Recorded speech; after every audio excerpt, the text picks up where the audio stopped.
فکرشم نمی کردم.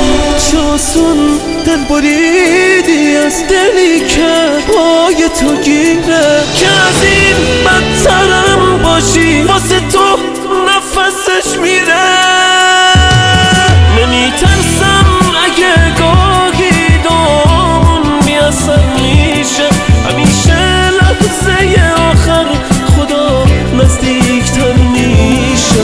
تو رو دست خودش دادم که از حالم خبر داره، که حتی از تو چشماشو یه لحظه بر نمیداره.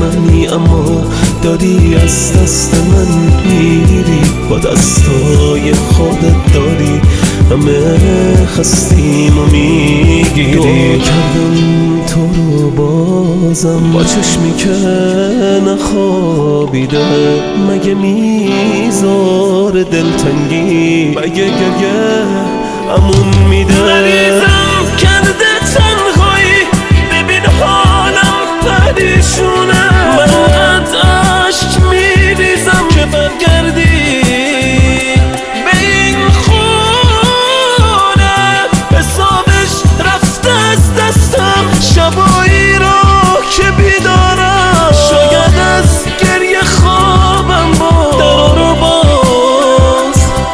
درو رو باز میذارم.